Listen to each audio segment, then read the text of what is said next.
तो दोस्तों शुरुआत करते हैं live up to your name part 10 की। हेम चेयरमैन के बेटे को वापस घर लेकर जा रहा होता है। फिर वो लड़का हेम से पूछ रहा होता है, क्या तुम्हें सब के लिए मेरे फादर पैसे देंगे या फिर कोई बिल्डिंग खरीद कर देंगे। इस बात का हेम कोई भी जवाब नहीं देता है। घर पहुंचने के बाद चेयरमैन अपने बेटे को अपने रूम में जाने के लिए बोलते हैं। उसके जाने के बाद हेम चेयरमैन से बोल रहा होता है, डॉक्टर ने कहा है कि आपके बेटे का इलाज हॉस्पिटल में ढंग से होगा। बट चेयरमैन मना कर देते हैं और वो बोल रहे होते हैं, मैं नहीं चाहता किसी को पता लगे कि मेरा बेटा ड्रग एडिक्ट है और वो एक क्रिमिनल बन जाए। इसके बाद वो हेम को वहाँ से जाने के लिए बोलते हैं और थोड़ी देर में हेम वहाँ से चला जाता है। रात को हेम अपने घर पे होता है और वहाँ पर वो एक नूडल का कप देख रहा होता है। उस कप को देखने के बाद वो मुस्कुराने लग जाता है और उसे यन क्योंग की याद आ रही होती है। कुछ देर बाद वो यंग क्योंग के ग्रैंडफादर घर के बाहर खड़ा होता है और वो देख रहा होता है कि वहाँ पर वो दोनों हेल्पर होते हैं और वो दोनों हेम के बारे में बात कर रहे होते हैं और बोल रहे होते हैं कि वो काफ़ी रूड हो गया है। यनको फूड स्टॉल पर बैठी होती है और वहाँ पर ड्रिंक कर रही होती है और वो सोच रही होती है कि हेम ने उससे हॉस्पिटल में क्या कहा होता है। कुछ ही देर बाद वहाँ पर दोनों हेल्पर पहुँच जाते हैं और वो दोनों भी यनको के साथ ड्रिंक करने लग जाते हैं। जो मेल हेल्पर होता है वो फीमेल हेल्पर से बोल रहा होता है कि तुम्हें भी यनको की तरह बनना चाहिए, कितनी ग्रेट डॉक्टर है।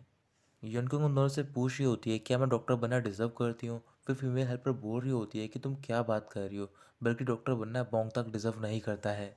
वो इतनी जल्दी चेंज कैसे हो सकता है। तभी ज़्यादातर लोग कहते हैं कि हमें कभी भी स्ट्रेंजर को अपने घर में नहीं रखना चाहिए। मेल हेल्पर बोल रहा होता है कि तुम्हें ये सब नहीं कहना चाहिए और वैसे भी वो पहले से ही ऐसा था।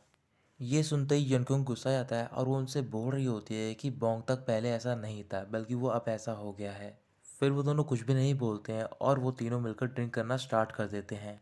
हेम अपने घर वापस जा रहा होता है, तभी वहाँ पर एक ग्रैंड मॉम आती हैं और वो उसे रोक लेती हैं। फिर वो उसे बता रही होती हैं कि जो तुम्हें अपना बेटा मान रही थी वो तुम्हारे लिए स्नैक्स लेने गई थी, बट वो एक जगह पर बेहोश हो गई हैं। फिर हेम भागकर उस जगह पर जाता है जहाँ पर वो ग्रैंड मदर होती हैं और उन्हें उठाने की कोशिश कर रहा होता है, बट उन्हें होश नहीं आ रहा होता। हेम देख रहा होता है कि उनके हाथ में एक गोल्ड कलर की चॉकलेट होती है और उसे देखकर रोने लग जाता है। फिर वो उनसे माफ़ी मांग रहा होता है। इसके बाद वो ग्रैंड मदर की पर्स चेक करता है और वो काफ़ी वीक हो रही होती है। फिर वो अपने पॉकेट में हाथ डालता है और वो अपना टूल बॉक्स निकाल रहा होता है, बट उसे याद आता है कि उसने वो टूल बॉक्स उस रिवर में फेंक दिया होता है। हेम वहाँ पर हेल्प के लिए चिल्ला रहा होता है, बट वहाँ पर कोई नहीं होता है। फिर वो एम्बुलेंस को कॉल करता है। यनकोंग अपने घर पहुँच जाती है तो फिर वो देख रही होती है कि उसके ग्रैंडफादर कहीं बाहर जा रहे होते हैं। तभी उनको रोक लेती है। फिर वो यनकोंग को बताते हैं कि जो बोंगता की मदर थी वो बाहर बेहोश हो गई है और मैं उनका इलाज करने के लिए जा रहा हूँ। ये सुनते ही यनकुंग बाहर जाती है और वो उस ग्रैंड मदर को ढूंढ रही होती है। फिर आगे जाकर उसे एक स्ट्रीट में ग्रैंड मदर मिल जाती है और देखती है कि वहाँ पर हेम रो रहा होता है। हेम यनकुंग को देखने के बाद उससे रिक्वेस्ट कर रहा होता है कि प्लीज़ तुम इन्हें बचा लो। फिर यनकुंग अपना बैग ओपन करती है और उसमें से मेडिकल के इक्विपमेंट निकालती है। चेकअप करने के बाद यनकुंग हेम को बता रही होती है कि इन्हें हॉस्पिटल में एडमिट करना होगा क्योंकि जो उनकी सिचुएशन है वो काफ़ी सीरियस है। तभी वहाँ पर एम्बुलेंस पहुँच जाती है और उन्हें हॉस्पिटल ले जाता है और कुछ ही देर बाद यनकुंग उनकी सर्जरी स्टार्ट कर देती है। सर्जरी करने के बाद यन क्योंग ऑपरेशन थिएटर से बाहर आती है और वहाँ पर उसके ग्रैंडफादर और कई सारी ग्रैंड मॉम होती हैं। वो सारे लोग यनकुंग की तारीफ कर रहे होते हैं और बोल रहे होते हैं कि तुम काफ़ी अच्छी डॉक्टर हो, तुमने ग्रैंड मदर की जान बचा ली। इसके बाद यनकुंग हेम के पास जाते उससे बता रही होती है कि सर्जरी बिल्कुल सक्सेसफुल हो गई है और ये कहकर वो वहाँ से जाने लग जाती है। तभी हेम यनकुंग को रोक लेता है और उससे माफ़ी मांग रहा होता है। फिर वो उससे बोल रहा होता है, मुझे पता है कि जो मैंने तुमसे कहा था उस दिन तुम उससे काफ़ी हर्ट हुई होगी। यूनकुंग बोल रही होती है कि तुम्हें माफ़ी मांगने की कोई ज़रूरत नहीं है, वैसे भी जो तुमने कहा था वो बिल्कुल सच है। क्योंकि कभी कभार मुझे भी लगता है क्या मैं डॉक्टर बनना डिज़र्व करती हूँ, क्योंकि मुझे नहीं लगता कि मैं किसी पेशेंट की जान बचा पाऊंगी। हेम बोल रहा होता है कि ऐसा कुछ भी नहीं है, अभी तुमने उन ग्रैंड मॉम की जान बचाई है। तुम हमेशा से मेरे लिए ग्रेट डॉक्टर थी और फ्यूचर में भी एक ग्रेट डॉक्टर रहोगी। और वैसे भी डॉक्टर बनना तो मैं डिज़र्व नहीं करता। तुम मुझसे कह सकती हो कि मैं पैसों के लिए पेशेंट को इग्नोर करता हूँ और तुम चाहो तो मेरी और अपनी बैक को टर्न भी कर सकती हो। यूनकुंग बोल रही होती है कि मैं ऐसा नहीं करूँगी क्योंकि मैं तुम पे ट्रस्ट करती हूँ, मैं तुम्हारा वेट करूँगी तुम्हारे लौटने का। और वैसे भी अब मैं तुम्हें अच्छी तरीके से जानती हूँ कि तुम किस टाइप के पर्सन हो। फिर वो हेम के पास जाती है और अपनी पॉकेट में से कैंडी निकालती है। उससे बोल रही होती है कि बचपन में मेरे फादर की किसी ने जान बचाई थी और उन्होंने मुझे ये कैंडी दी थी। भले इस कैंडी का जो शेप है वो काफ़ी स्ट्रेंज है, बट जब भी मैं इसे खाती हूँ मैं काफ़ी अच्छा फील करती हूँ। फिर वो हेम को कैंडी देती है और वहाँ से चली जाती है। इसके बाद हेम भी वहाँ से जा रहा होता है, तभी वहाँ पर यनकों के ग्रैंडफादर पहुँच जाते हैं। ग्रैंडफादर हेम को रोककर बोल रहे होते हैं कि तुम मेरे $87 वापस कब करोगे। हेम बोल रहा होता है कि मैं आपको बाद में वापस कर दूंगा। फिर वो ग्रैंडफादर को अपने कैबिन में लेकर जाता है। ग्रैंडफ़ादर उससे पूछ रहे होते हैं, क्या तुम्हें यहाँ पर काम करना पसंद है? तो फिर हेम हाँ बोलता है। ग्रैंडफ़ादर हेम से बोल रहे होते हैं कि भले तुम्हें यहाँ पर काम करना अच्छा लगता है, बट एक डॉक्टर को अपनी इंटेंशन नहीं भूलनी चाहिए कि वो डॉक्टर किस वजह से बना है। और वैसे भी जब तुम ग्रैंडमदर के साथ थे तो फिर तुमने एक्यूपंक्चर क्यों नहीं अप्लाई करा? फिर हिम बता रहा होता है कि मैंने अपनी वो नीडल किट रिवर में फेंक दी थी। ग्रैंडफादर गुस्सा कर रहे होते हैं और बोल रहे होते हैं कि तुम अपनी नीडल किट को कैसे फेंक सकते हो, वो तुम्हारा हाफ पार्ट है। इसके बाद ग्रैंडफादर वहाँ से जाने लग जाते हैं। फिर वो हेम से बोल रहे होते हैं कि अगर तुम चाहो तो फिर तुम वापस आ सकते हो हमसे मिलने के लिए, मैं कुछ भी नहीं कहूँगा, और ये कहकर वो वहाँ से चले जाते हैं। हेम याद कर रहा होता है जब वो छोटा होता है तो फिर वो अपने टीचर से एक्यूपंक्चर सीख रहा होता है। उसके टीचर पूछ रहे होते हैं कि तुम डॉक्टर क्यों बनना चाहते हो और किसका इलाज करना चाहते हो। हेम ने अपने टीचर को जवाब दिया होता है कि मैं अपनी मॉम का इलाज करना चाहता हूँ, यानी कि जो पर्सन मेरी मॉम की तरह है मैं उन सबका इलाज करना चाहता हूँ। अगले दिन हॉस्पिटल में सारी ग्रैंड मदर बोंगता की उस मॉम से मिलने के लिए आई होती हैं। फिर मिलने के बाद वो बाहर जा रही होती हैं। जब वो ग्रैंड मदर बाहर पहुंचती हैं तो फिर वहाँ पर हेम होता है। फिर वो उनसे बोल रही होती हैं कि तुम्हें अपनी मॉम से मिलना चाहिए, वो तुम्हें काफ़ी याद कर रही हैं। हेम बोल रहा होता है कि मैं कुछ ही देर में उनसे मिल लूँगा, और फिर उसके बाद ग्रैंड मदर वहाँ से चली जाती हैं। तभी वहाँ पर यनकुंग भी पहुँच जाती है और वो हेम से बोल रही होती है, मुझे पता है कि तुम यहाँ पर अपनी मॉम से मिलने के लिए आए हो, तो फिर तुम्हें उनसे मिलना चाहिए। ये कहकर यनकुंग वहाँ से चली जाती है और वो आगे जाकर खड़ी हो जाती है। फिर वो देख रही होती है कि हेम उसी रूम के बाहर खड़ा होता है जहाँ पर उसकी मॉम एडमिट होती हैं, और वो उन्हें बाहर से देखकर ही मुस्कुराने जाता है, बट वो अंदर नहीं जाता है। कुछ ही देर बाद यनकुंग बाहर जा रही होती है। तभी उसके पास ओहारा का मैसेज आता है और वो दोनों चैट करना स्टार्ट कर देते हैं। ओहारा यनकुंग से पूछ रही होती है, क्या तुम हेम के और भी काफ़ी करीब आ गई हो? बट यनकुंग उससे मेडिसिन के बारे में बात कर रही होती है। इसके बाद ओहारा उससे पूछ रही होती है, क्या तुम दोनों के बीच में लड़ाई हुई है? तो फिर यनकुंग उससे पूछ रही होती है, क्या तुम्हें ऐसा हेम ने बोला है कि हम दोनों के बीच में लड़ाई हुई है? ओहारा बोल रही होती है कि ऐसा कुछ भी नहीं है, मैं सिर्फ पता करना चाहती थी कि वाकई में क्या हुआ है, और सही में ऐसा ही हुआ है कि तुम दोनों के बीच में लड़ाई हुई है। थोड़ी देर बाद हेम यनकुंग से मिलने के लिए जाता है उसके कैब में, बट वो वहाँ पर नहीं होती। फिर वो काउंटर पर जाता है और वहाँ पर नर्स से पूछ रहा होता है कि यनकुंग कहाँ पर है। वहाँ पर यू जिया भी होता है और वो भी यनकुंग से मिलने के लिए आया होता है। फिर वो हेम से बोल रहा होता है कि ये तुम्हारे वर्किंग आवर्स है और तुम यहाँ पर घूम रहे हो, तुम्हें काम करना चाहिए। हेम उससे बोल रहा होता है कि तुम भी तो अपना टाइम वेस्ट कर रहे हो। जिया बोल रहा होता है कि ऐसा कुछ भी नहीं है, बल्कि मेरे पेशेंट ने रिजर्वेशन कैंसिल कर ली है, इस वजह से मैं यहाँ पर आया हूँ। फिर यूजिया उससे पूछ रहा होता है कि आज रात को तुम बिजी हो? तो फिर वो मना कर देता है। यूजिया बोल रहा होता है कि आज हम एक टीम डिनर प्लान कर रहे हैं और तुम्हें वहाँ पर आना होगा। हेम कुछ भी नहीं बोलता क्योंकि उसे नहीं पता होता कि टीम डिनर क्या होता है। फिर उसके बाद यू जेहा लिफ्ट में चला जाता है, तो फिर हेम उसके पीछे पीछे जाता है। हेम यू जेहा से हाइट में थोड़ा छोटा होता है, तो फिर वो पंजों के बल पे खड़ा हो जाता है ताकि वो यू जेहा की हाइट को मैच कर सके। यू जेहा बोल रहा होता है कि तुम्हें कोई भी ऐसा डोर ओपन नहीं करना चाहिए जिसकी वजह से तुम हर्ट हो जाओ। तो फिर हेम बोल रहा होता है कि ऐसा कोई डोर है जिससे कि तुम अपनी स्ट्रेंथ से ओपन नहीं कर सकते हो। फिर यूँ जय इस बात का जवाब देने जा रहा होता है, तभी हेम के पास एक कॉल आता है और वो उसे पिक कर रहा होता है।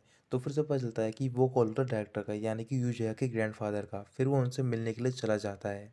यू जया के ग्रैंडफादर हेम को बता रहे होते हैं कि तुम्हें चेयरमैन के घर पर जाना होगा और वहाँ पर उनके बेटे का इलाज करना होगा। अभी वो पूरी तरीके से ठीक नहीं हुआ है, अगर वो पूरी तरीके से ठीक हो गया तो फिर जो तुम्हारी लाइफ है वो बिल्कुल सही ट्रैक पर आ जाएगी। थोड़ी देर बाद हेम चेयरमैन के घर पर जाता है और वहाँ पर उनके बेटे पर एक्यूपंक्चर अप्लाई करता है। एक्यूपंक्चर अप्लाई करने के बाद वो उनके बेटे से बोल रहा होता है कि यहाँ पर तुम्हारे ट्रीटमेंट का एंड हो गया है। वो लड़का हेम से बोल रहा होता है, मुझे पता है कि अभी ट्रीटमेंट ख़त्म नहीं हुआ है, बल्कि मैं ट्राई करना चाहता हूँ। इसके बाद हेम उस लड़के को अपने साथ बाहर लेकर जा रहा होता है। तभी वो बीच रास्ते में कार को रुकवाता है। फिर वो गुस्से में उस लड़के को कार से बाहर निकालता है। हेम उस लड़के का कॉलर पकड़ लेता है और उससे बोल रहा होता है कि तुम्हें कोशिश करनी है कि तुम्हें मेरी ग्रिप से छूटना है। वो उसकी ग्रिप से नहीं छूट पाता और वो हेल्प के लिए चिल्ला रहा होता है। तभी हेम उससे गुस्से में बोल रहा होता है, क्या तुम ये खुद नहीं कर सकते हो अपने आप? कब तक तुम दूसरों की हेल्प लेते रहोगे और दूसरों को अपनी बॉडी और माइंड को कंट्रोल करने दोगे? अब तुम्हें डिसाइड करना है, क्या तुम्हें दूसरों पर डिपेंड रहना है या फिर खुद ही सारे काम करने हैं। अगर तुम अभी भी उस पर्सन को मिस करते हो या फिर तुम अपने प्रॉमिस को पूरा करना चाहते हो, तो फिर तुम्हें इंडिपेंडेंट बनना होगा।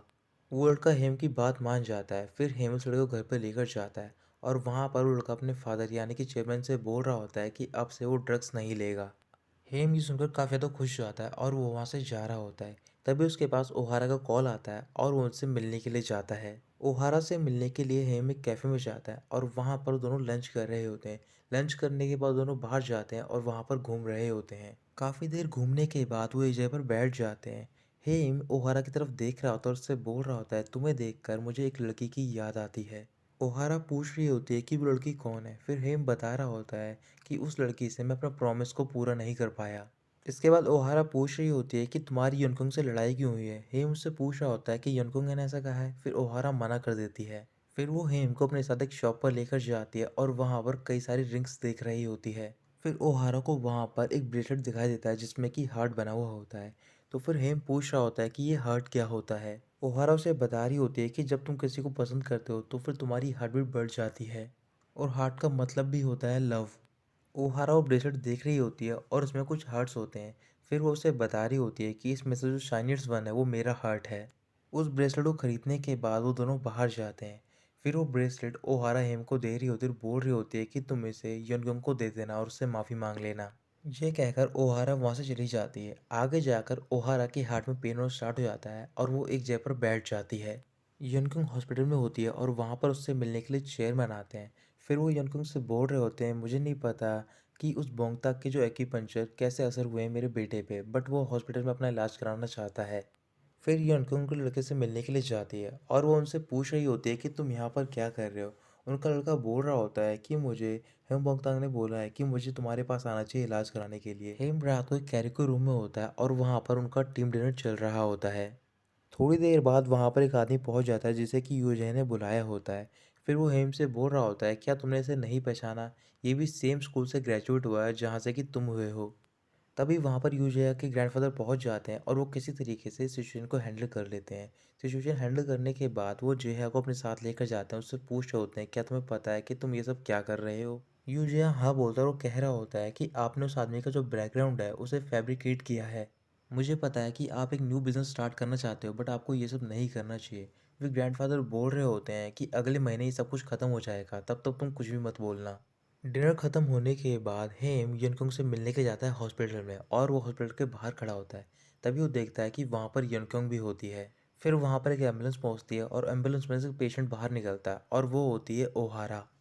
फिर वो उसे ऑपरेशन थिएटर के अंदर लेकर जाते हैं उसकी सर्जरी करने के लिए। यनकुंग उसकी सर्जरी कर रही होती है और जो हेम होता है ऑपरेशन थिएटर के बाहर होता है। वो चिल्ला चिल्लाकर ओहारा से बोल रहा होता है कि तुम्हें याद रखना कि डॉक्टर नहीं है जो पेशेंट को बचाता है, बल्कि वो पेशेंट होता है जो कि जीना चाहता है।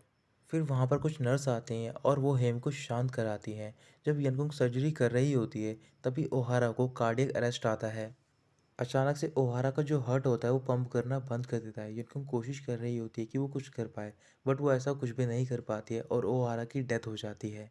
यनकुंग कुछ भी नहीं बोलती और वो ऑपरेशन थिएटर के बाहर चली जाती है। वहाँ पर ओहारा के पेरेंट्स होते हैं और वो उनसे माफ़ी मांगने लग जाती है। ओहारा की मॉम रोने लग जाती हैं और वो यनकुंग से चिल्ला चिल्लाकर बोल रही होती हैं कि तुमने मुझसे कहा था कि तुम ओहारा को बचा लोगी और तुम्हें ऐसा ही करना होगा। इसके बाद यनकुंग अपने कैबिन में जाती है और वहाँ पर जाकर रोने लग जाती है। हेम को जब ये पता चलता है वो काफ़ी उदास होता है और वो हॉस्पिटल के बाहर बैठा होता है। थोड़ी देर बाद वो देखता है कि वहाँ पर यनकुंग पहुँच जाती है और वो अपने बैग में से मेडिकल का सारा सामान निकालती है और उसे डस्टबिन में फेंक रही होती है। इसके बाद यनकुंग अपने घर पहुँच जाती है और वहाँ पर उसके ग्रैंडफादर होते हैं। फिर वो उनसे बोल रही होती है कि आप तो मुझसे नफरत करते होंगे क्योंकि मेरी वजह से आपके बेटे की डेथ हुई है। ग्रैंडफादर बोल रहे होते हैं कि ये सब सच नहीं है, बट यनकुंग उनकी बात नहीं सुनती और वहाँ से जाने लग जाती है। तभी वहाँ पर हेम पहुँच जाता है। यनकुंग हेम को देखकर बोल रही होती है कि तुमने बिल्कुल ठीक कहा था कि मैं डॉक्टर बनना डिजर्व नहीं करती हूँ, और ये कहकर वो वहाँ से चली जाती है। बाहर पहुंचकर यनकुंग को वहाँ पर यूजेहा मिलता है। फिर वो उससे बोल रही होती है कि तुम मुझे यहाँ से कहीं दूर लेकर चलो। फिर वो जेहा के साथ वहाँ से चली जाती है। यनकुंग के ग्रैंडफादर याद कर रहे होते हैं कि आज से कई साल पहले उनका झगड़ा हुआ था यनकुंग के फादर के साथ। जब वो घर से बाहर जा रहे होते हैं तो फिर यनकुंग को अपने साथ घर के बाहर लेकर जाते हैं। यनकुंग के हाथ में एक पिंक कलर की डॉल भी होती है। वो दोनों बाइक पर होते हैं और उसी दौरान यनकुंग की डॉल गिर जाती है। फिर उसके फादर बाइक रोककर वो डॉल लेने के लिए जाते हैं। जब वो डॉल लेकर वापस आ ही रहे होते हैं तभी उनका एक्सीडेंट हो जाता है। यनकुंग भागकर अपने फादर के पास जाती है और वो देख रही होती है कि उनके चारों ओर ब्लड फैला हुआ होता है। फिर उसके फादर यनकुंग को वो डॉल दे रहे होते हैं और वो डॉल लेने के बाद ही यनकुंग के फादर की डेथ हो जाती है। यनकुंग को ये सारी बात याद आ गई होती है। तो फिर वो यूजिया को एक जगह पर कार रोकने के लिए बोलती है। जैसे ही वो कार रोकता है यनकुंग कार से बाहर निकलती है। तभी वहाँ पर हेम पहुँच जाता है और वो यनकुंग को रोकने की कोशिश कर रहा होता है। फिर यूजिया हेम को रोक लेता है और उससे बोल रहा होता है कि यनकुंग तुम्हारी हेल्प नहीं चाहती है, तुम्हें यहाँ से चले जाना चाहिए। यनकुंग को कुछ भी समझ नहीं आ रहा होता और वो चलकर बीच रोड में पहुंच जाती है। तभी हेम और यूजहा देखते हैं कि यनकुंग की ओर एक ट्रक आ रहा होता है। वो दोनों भागकर यनकुंग के पास जा रहे होते हैं और हेम यनकुंग के पास पहुंच जाता है। बट उसी दौरान हेम की उस ट्रक से टक्कर हो जाती है।